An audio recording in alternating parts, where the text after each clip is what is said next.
commence à sentir un peu l'altitude, là. On a le souffle un peu plus court. Mais bon, c'est sympa les pierriers.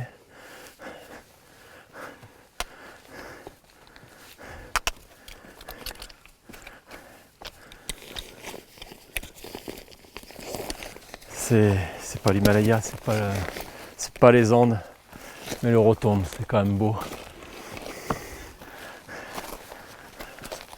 Mais c'est pas cadeau.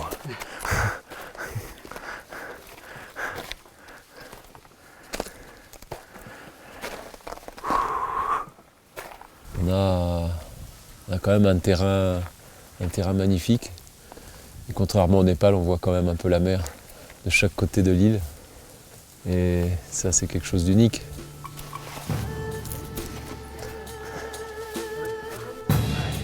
Et c'est vrai que c'était un endroit parfait pour parler du Népal.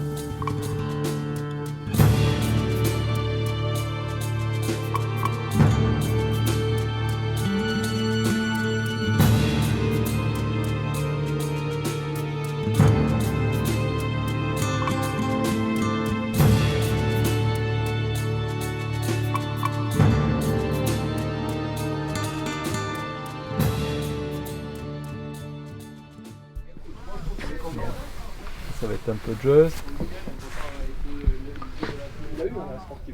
Et il a remplacé en fait un Sportiva. Alors ça, Salvatore, ça va être très bien pour la marche d'approche. C'est ça, c'est parfait. Pour marcher, c'est pas trop chaud. Alors, je cherche du matériel pour notre prochaine expédition, qui est en fait l'ascension du Makalu 1. Et voilà, on a besoin de matériel un petit peu particulier, un peu spécifique. Donc alors, là on est sur la combinaison. La combi absolue 0. Mais par expérience, je préfère donc le haut et le haut bas avec le bib. Avec le bib séparé. assorti. Voilà. C'est plus facile effectivement pour la... Le but de cette expédition, c'était de faire ça pour l'association Samsara Porteurs d'Espoir.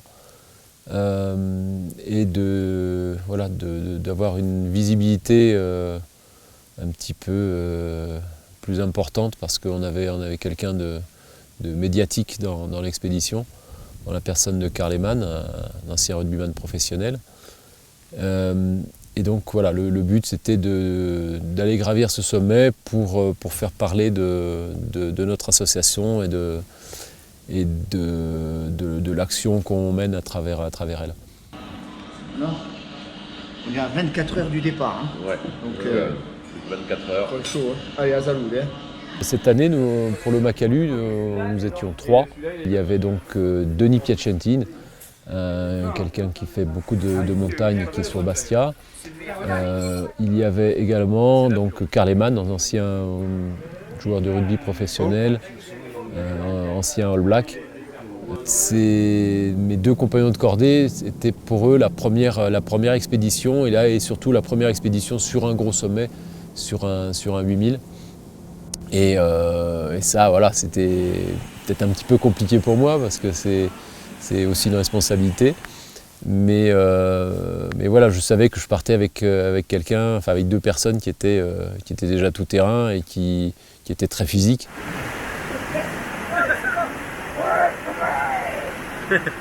Déjà à ce moment-là, j'ai eu en tête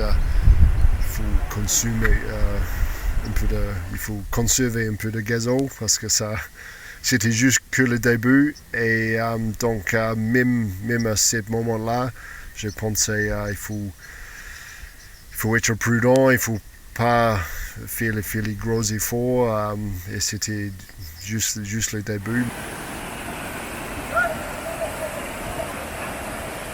C'était une marche quand même, oui, assez longue, puisqu'on a marché quand même plus d'une vingtaine de jours. Et c'était quand même long dans le sens déjà, parce que bon, on a pris le mauvais temps quand même, il faut le savoir aussi, hein, on a pris la pluie permanente. C'est clair qu'on avait hâte d'arriver, de pouvoir se reposer, parce qu'on se sentait déjà fatigué avant de pouvoir attaquer des sommets qui sont en haute altitude, comme à 8000 mètres, on ne monte pas comme ça, quoi. Voilà, enfin en tous les cas pas pour moi. Le Makalu, si tu veux, c'est un sommet qui est assez loin. C'est c'est vraiment une région très perdue. Et j'avais choisi d'aller jusqu'au camp de base, mais en passant par une route un petit peu particulière, c'est-à-dire en empruntant le tracé d'un trek qui s'appelle les Trois Cols. Donc ça se court pas, enfin c'était pas très couru.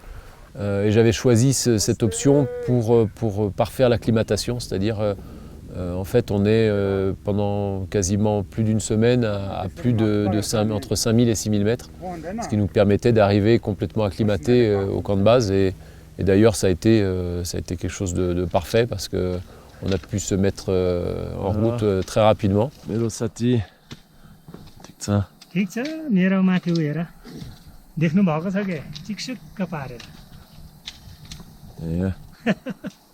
Je traduis, on n'est pas arrivé, c'est encore tout là-haut. आइसहरू त्यहाँ अब गाह्रो छ हौ गाह्रो Ouais, vous pouvez pas le sentir. Mais j'ai une chaleur. On est à 5666. Et il fait plus chaud qu'à la plage. Pendant cette marche d'approche, on a tenté l'ascension du Mera Peak, qui est le plus haut sommet de trekking peak du Népal et qui est à 7400 et quelques. On l'a tenté, mais c'est vrai qu'on a eu quand même du mauvais temps permanent, un peu de brouillard aussi, la neige. Bon, on n'était pas loin du sommet, mais bon, le but c'était pas vraiment de faire ça, puisque nous c'était d'arriver à faire le Makalu. Donc on s'est dit il fallait pas se griller là avec des temps comme ça sur le Mera Peak.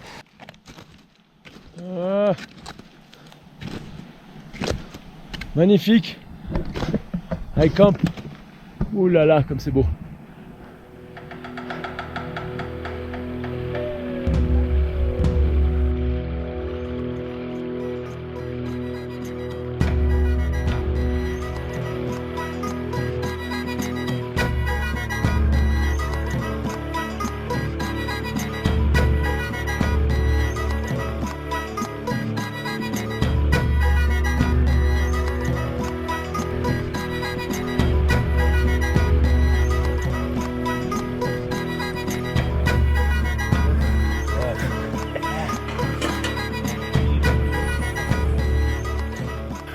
Hier, on a déjà au réveil dans le camp d'altitude à 5006, très difficile parce qu'il a neigé toute la nuit.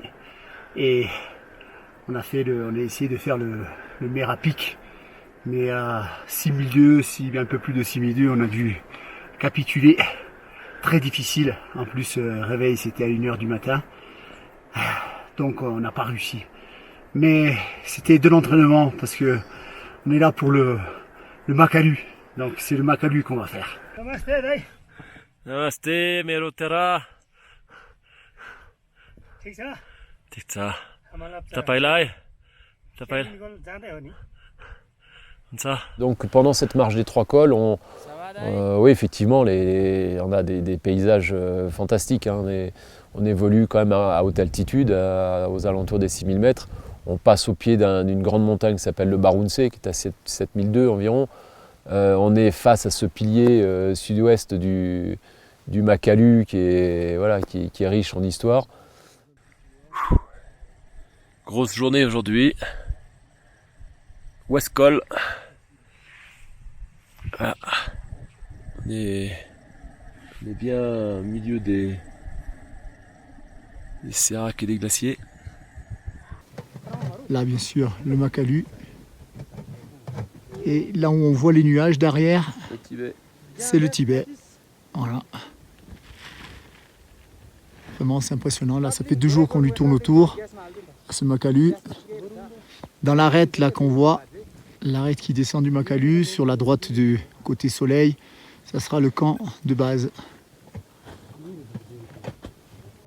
Même si c'était tellement beau, le terrain c'est vraiment sauvage et c'est dur. Donc tu le sens encore déjà que l'air ça commence à être de plus en plus fun. T'as vu comme ça tire sur le cœur? Barre-toi Va plutôt à gauche, à ta gauche.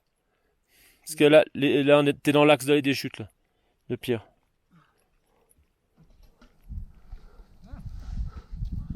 Est-ce que ça donne un peu le West Col avec le beau temps? Oh maman, il me suit où? Un peu plus maman. Je suis mort. Qu'est-ce que t'en penses? Le mixte à 6000? À 6000, ça me paraît bien compliqué. Tout est bien compliqué à 6000. Je me demande comment eux ils ont fait. Ouais. Les monstres ils sont là. Ils sont là les monstres. Mero Hiro. Ça va, Hiro. On est pas mal là, non? On est pas mal sur une petite arête toute fine, à plus de 6000. Ah, là, c'est Hein? fini aussi. Hein.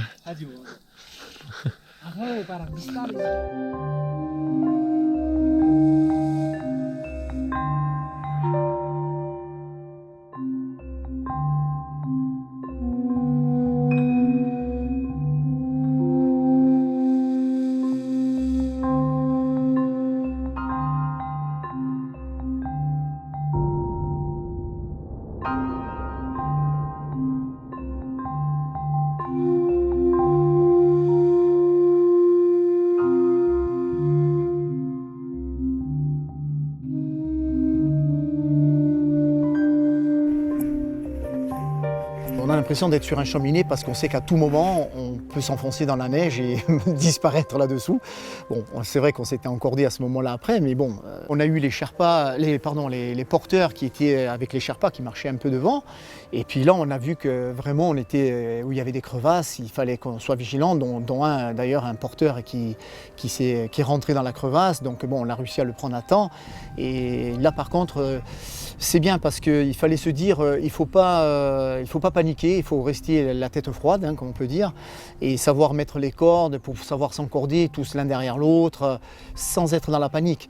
Mais il fallait encorder surtout les porteurs qui, eux, avaient quand même les sacs sur la tête. Et c'est vrai que c'est une très bonne expérience parce qu'on apprend à manipuler des cordes, on apprend à savoir quand on est dans le danger, comment se sortir de là, comment arriver à voir vraiment, à prendre les bonnes décisions, quoi. Et là, c'était pas facile quand même. Hein. Fais bien attention la corde.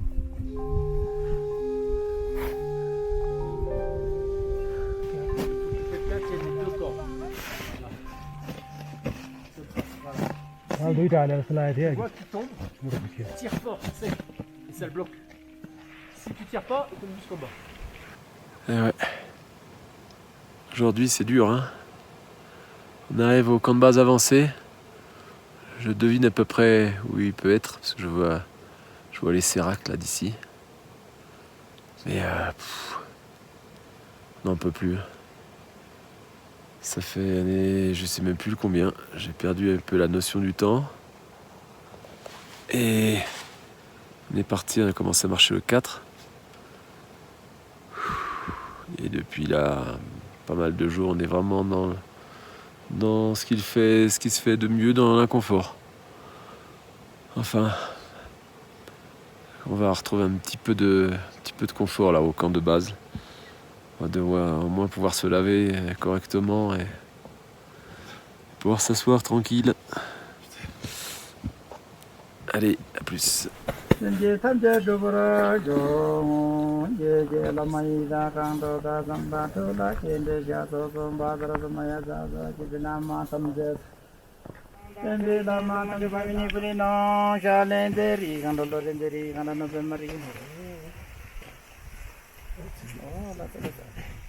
Au camp de base, tout le monde prend un peu ses marques, prend ses quartiers, on va dire. Voilà, après la vie du camp, c'est rythmé par les repas, c'est rythmé un peu par la sieste, par des jeux de cartes, voilà, on s'occupe un petit peu comme on peut. Et voilà, quand on a besoin, donc on prépare la journée du lendemain, à savoir ce que l'on va monter, les tentes, les réchauds, les matelas de sol, etc., les sacs de couchage. On a pas mal de matériel, on trie aussi toute la nourriture pour les camps d'altitude. à savoir des rations un peu par jour, tu vois, pour le pique-nique, pour les repas du soir, etc. Je sais pas comment on va faire pour manger tout ça. Bon. Lakpa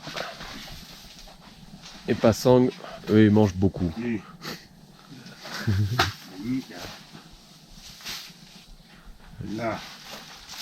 Là, ouais, ça c'est pour ton sac. Bon là, on sait qui va tout manger. Il arrive. Lampou! Lampou!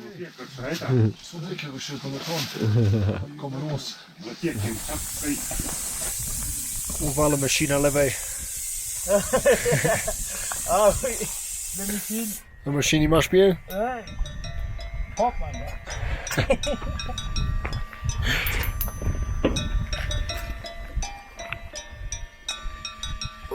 On dirait un vieux bouc. Oui. Tu te rases pour les boucs? Voilà.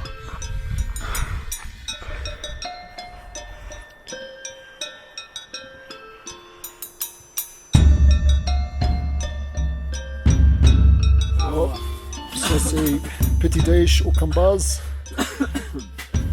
Petit déj, camp de base. Ah ouais, en chemise de nuit. Non, je me suis pas encore coiffé, rien. Oh. C'est même pas maquillé, ça veut se barre. Grâce à notre tente, notre hardware. Ouais, on est bien là. Ah, on est pas mal, on est pas mal. Cambaz, on a bien mangé. On a eu le super nourriture de riz, beaucoup de légumes. On a eu une chèvre qui était trouvée dans les villages en bas. Je pense que c'était un jour de marche pour les cuisiniers d'aller en bas de chercher un peu de viande. C'est bon, hein. Par contre, demain, ils vont s'amuser à nettoyer la gamelle, là, je t'explique. Tu l'aimes la soupe d'Anam?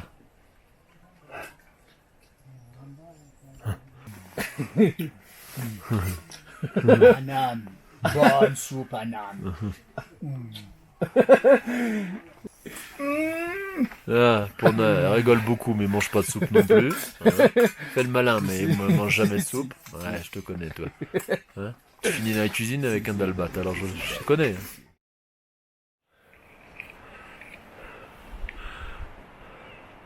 C'était pas facile à monter parce que là, du camp de base, il fallait, là, on partait chargés, hein, on partait tous avec des sacs très lourds, puisque là, il fallait commencer à monter les tentes, monter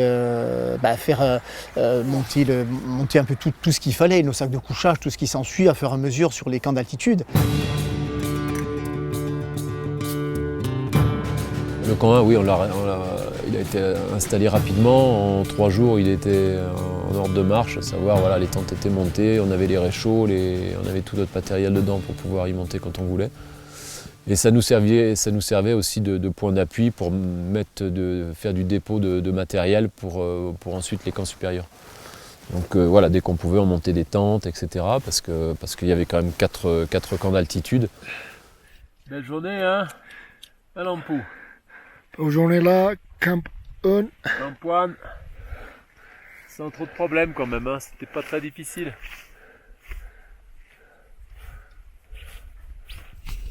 Ça va bien, Radio. On est bien là. Bien, bien. Bon, on va vite faire voir les cuisines. Le cuisine.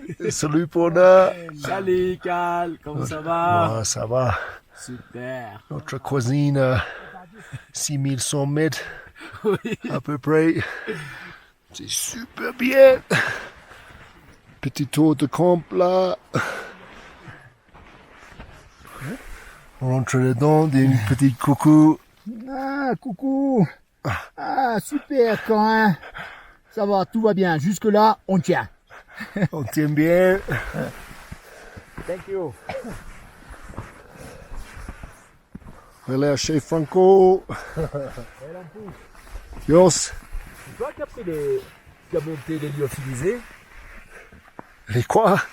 Les lyophilisés. Tu vois la télé. Ouais. Parce que je mangerais bien un hachis parmentier. Chez Franco, c'est bien, Ouais, t'as vu, c'est bien dense. il est bien dense là, avec tous les... Je peux pas bouger, je suis dans un sarcophage avant l'heure. Il veut pas être fun, ça c'est sûr. Oh putain, là je risque pas d'être à deux. Hein. De toute façon, on n'a pas le choix maintenant. C'est marche ou crève. On y est.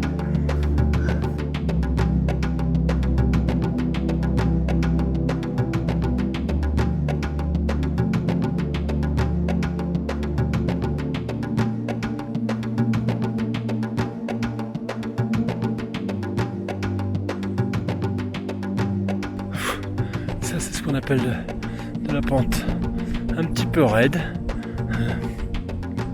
Alors, je sais pas combien ça fait, mais on va bien être dans les 50 facile. On va, et à mon avis, ça fait bien plus de 50 aussi. Et c'était compliqué parce qu'il fallait faire quand même toutes ces traces, préparer les chemins. Donc les Sherpas partaient souvent seuls pour monter, préparer ces passages, trouver les bons endroits, mettre des cordes aussi. Hein. Donc on était obligé de porter énormément de sacs parce qu'il fallait quand même qu'on les soulage. Hein. C'est là où on disait que l'entraide elle était importante. Et c'était très pénible parce que là par contre, oui, quand on commence à dépasser les 6 mm, on se rend compte que le manque d'oxygène il y est, quoi.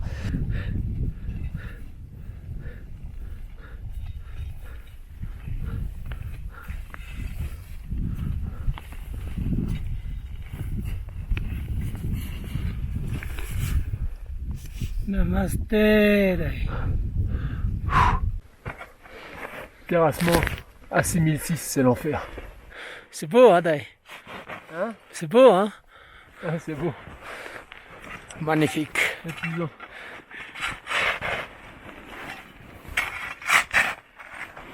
Tout ça pour mettre une tente où on va pas dormir.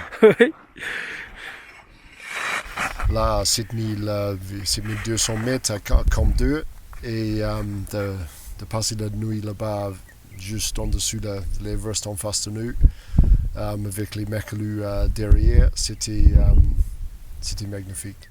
Et le clou du spectacle, c'est quand même l'Everest et le Lhotse. C'est un peu de nuages. Dadio. À Camp Base, il était un peu de confort. On a eu une tente, chacun a eu son tente. Donc on était un peu le luxe en bas et avec plus d'altitude, moins de luxe. Donc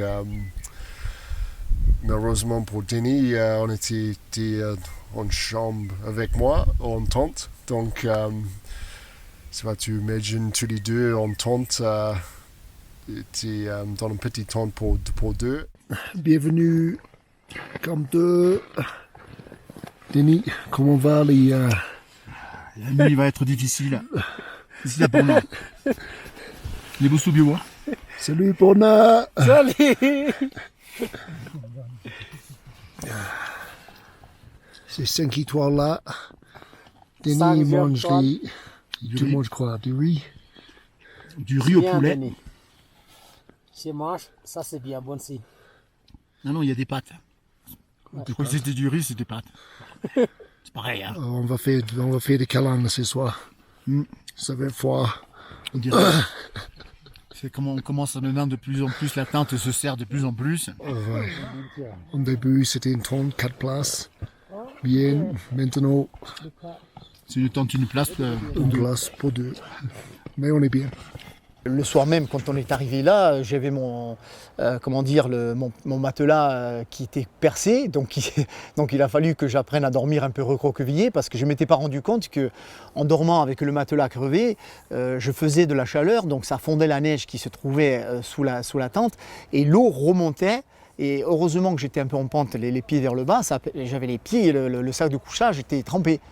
Donc c'est là qu'on se dit, il faut avoir le mental, se dire bon allez, on va tenir la nuit, il faut savoir tenir recroquevillé, éviter d'avoir les pieds trop mouillés parce que bon, sinon on peut geler dans la nuit, hein, parce qu'on est quand même à des températures je dirais à moins 20, voire moins 25 et voire moins 30.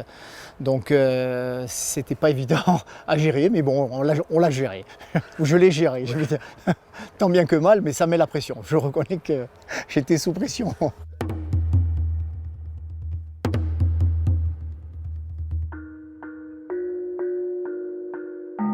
Cette année a été quand même très particulière parce que la mousson a duré très longtemps et il a énormément neigé dans tout l'ouest, enfin dans tout l'est du Népal.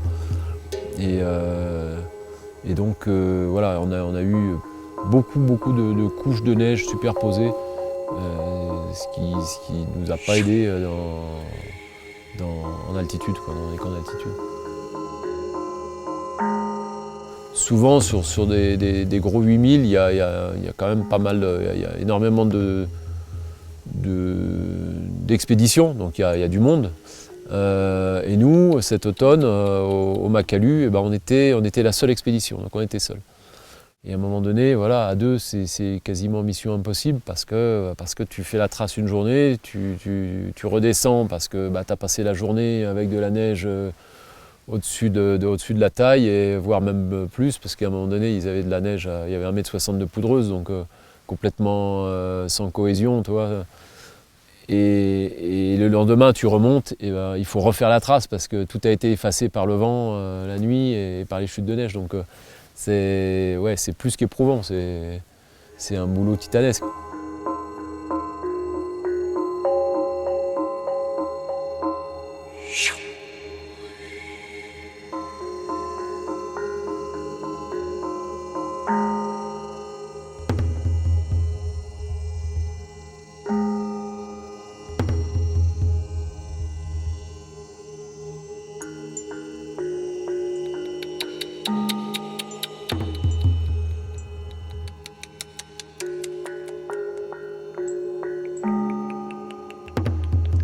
Alors on a eu plusieurs alertes, on en a eu deux principales.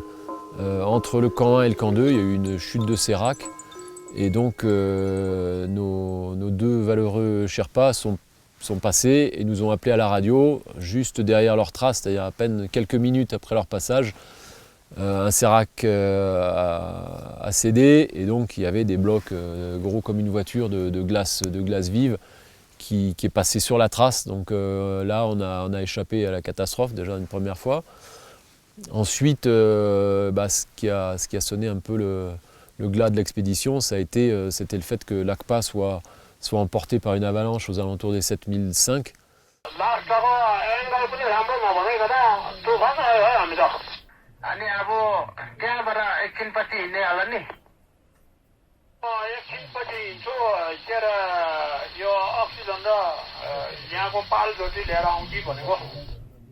Il a pris une plaque en mettant un pieu à neige pour fixer la corde fixe. Et donc au moment de taper sur le pieu, il y a toute la face qui a cédé. Et donc il est parti avec sur une vingtaine de mètres. La neige, l'avalanche est passée dessus et dessous lui. Et donc quand on a entendu ça à la radio, j'ai pris la radio et je leur ai dit bon, on arrête tout. Ce qu'il faut, c'est rentrer tous.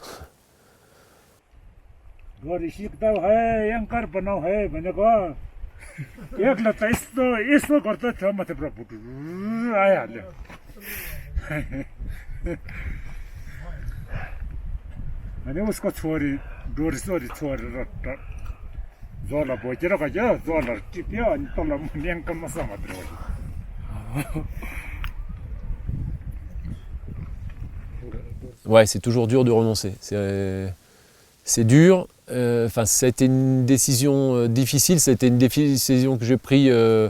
J'ai pas réfléchi parce que j'ai eu peur pour eux. Et voilà, c'était pas la question, c'était pas de savoir si on pouvait continuer ou pas. La question, c'est de se dire voilà, moi je veux que tout le monde rentre avec toute son intégrité physique, quoi. Donc, ce qui n'a pas été tout à fait le cas d'ailleurs. Mais Mais voilà, c'est difficile quand tu sais que tu es en forme, là, tu es bien acclimaté, tu es vraiment bien, tu te sens excessivement bien.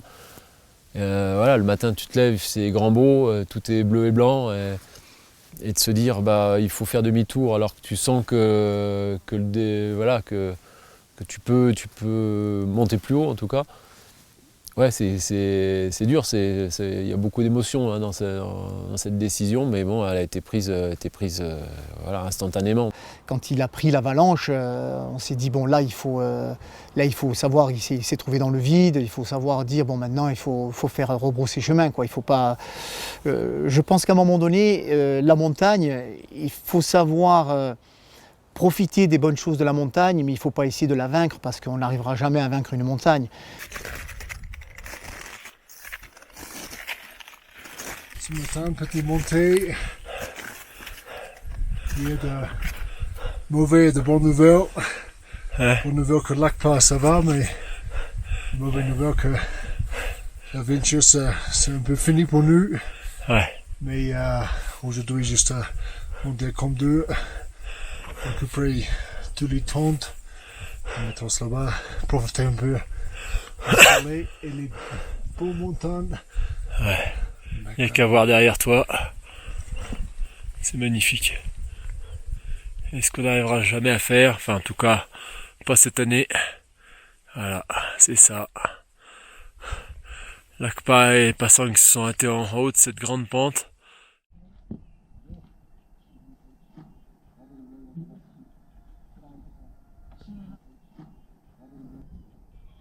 Tous ces périples qu'on a pris sur les camps d'altitude, je pense que ça a été un petit peu le déclenchement. Bon, je pense pas que ça a été un peu le point final par rapport à un petit problème que j'ai eu après dans l'épaule. Parce qu'après sur le camp de base, j'avais des douleurs dans l'épaule. En fait, ça me faisait comme des tendinites. Je ne dormais plus la nuit. Donc on apprend à rester debout la nuit, c'était fatigant puisque à un moment donné, le matin, on a la tête très fatiguée, puis après je me mettais souvent sous cachet, donc au bout d'un moment, comme on avait déjà décidé de ne plus monter sur le sommet, j'ai décidé de faire déclencher un hélico pour venir me chercher, parce que ça m'évitait de redescendre avec le bras en l'air, de repasser encore quelques nuits, parce que bon, on était encore loin pour arriver quoi. Hein.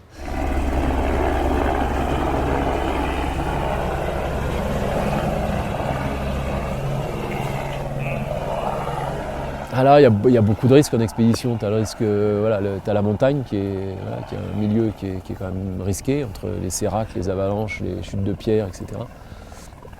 Après, tu as aussi les risques que tu as toi au niveau de ta santé. Tu peux avoir des problèmes intestinaux, tu peux avoir des problèmes d'acclimatation, et puis avoir des vieilles blessures comme ça qui se réveillent.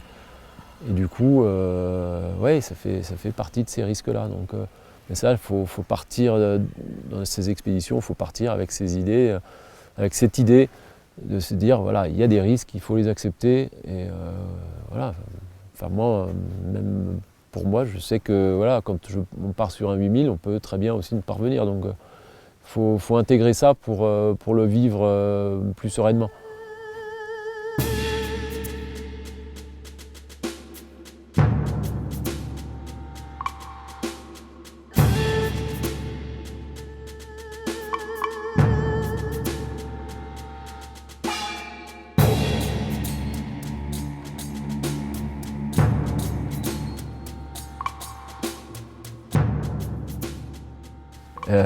Ouais, je pense que voilà, maintenant on a besoin d'y retourner pour finir un peu le travail. C'est un peu plus ça un travail. C'était pas grâce à l'effort qu'on ne peut pas arriver comme toi, c'était juste le fait qu'il y ait trop de neige et les conditions n'étaient pas top. Donc c'est mieux qu'on revienne tous ensemble et qu'on est tous vivants pour les Makalu 2 à venir. Une très belle expérience. Voilà. Malgré qu'on n'ait pas fait le sommet, mais comme je disais tout à l'heure, ça aurait été la cerise sur le gâteau. Mais ce serait, en tous les cas, c'est des altitudes qui pourraient être renouvelées. Je pense que je le renouvellerai au moins à cette altitude-là.